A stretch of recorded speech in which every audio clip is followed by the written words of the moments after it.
ہم اس سے پہلے فارمیٹیو اسیسمنٹ جو ہے اس کی تفصیل پڑھ چکے ہیں کہ فارمیٹیو اسیسمنٹ ہوتی کیا ہے، فارمیٹیو اسیسمنٹ کے ذریعے سے ہم کس طرح کا ڈیسیجن کرتے ہیں.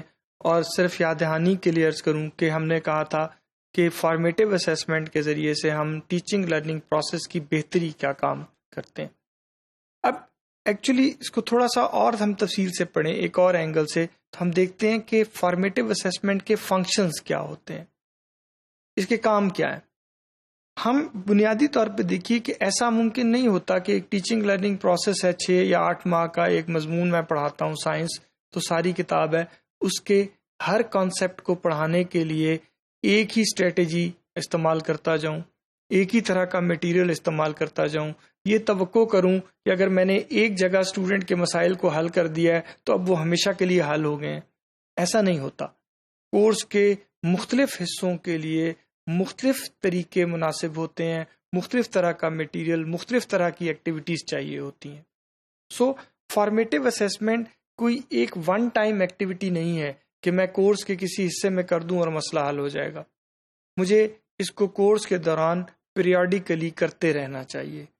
کورس کے مختلف حصوں کے دوران ہر ہفتے بات کر لوں، ایک مہینے بات کر لوں، اس طریقے سے مجھے اس کو ڈیزائن کرنا چاہیے.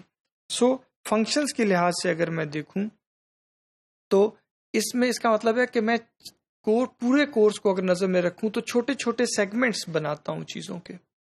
مثلا میں نے پہلا یونٹ پڑھایا تو اس کے لیے کیا ٹیچنگ اسٹریٹجی ہونی چاہیے تھی، اس کے لیے کس طرح کا میٹیریل اور کس طرح کی ایکٹیویٹیز مجھے ڈیزائن کرنی چاہیے تھی، دیکھ لی.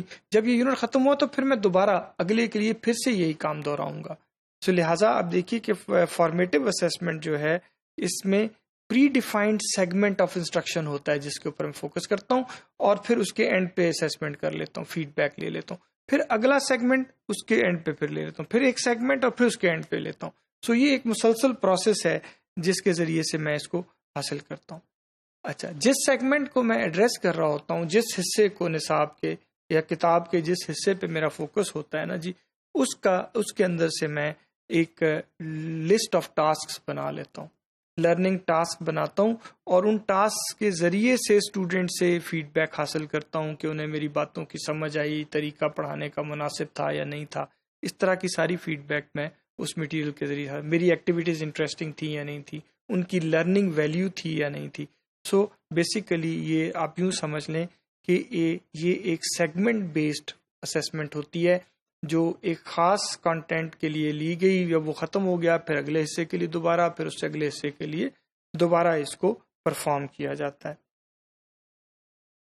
اس کے اندر جو ڈیفیکلٹی آف آئٹم ہے، صاف ظاہر ہے وہ جب کانٹینٹ کا ایریا بدل جائے گا، سیگمنٹ بدل جائے گا، تو ڈیفیکلٹی آف کانٹینٹ بھی بدل جائے گی اس کے لحاظ سے.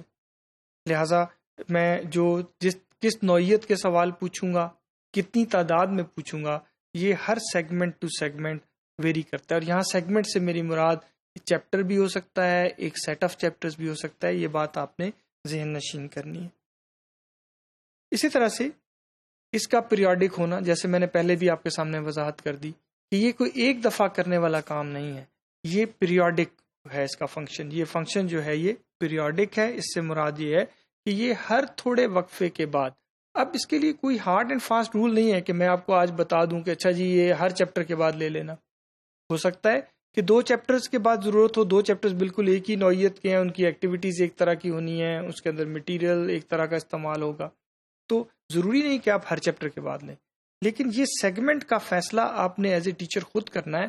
لیکن ایک بات آپ نے انشور کرنی ہے کہ یہ پیریوڈک ضرور رہنی چاہیے، تھوڑے تھوڑے وقفے کے بعد ہونا چاہیے. اور پھر آخر میں آپ کہیں گے کہ میں بار بار ایک ہی بات دہراتا ہوں، لیکن یہ بڑی اہم بات ہے اس کو سمجھنے کے لیے، اور یہ یہاں لکھی بھی ہے میں نے دوبارہ، کہ اسٹوڈنٹ کے لیے لازمی ہے کہ وہ یہ ذہن میں رکھے کہ اس کا مطلب ہے کہ آپ نے لرننگ پروسیس کو امپروو کرنا ہے اس فیڈ بیک کے نتیجے میں.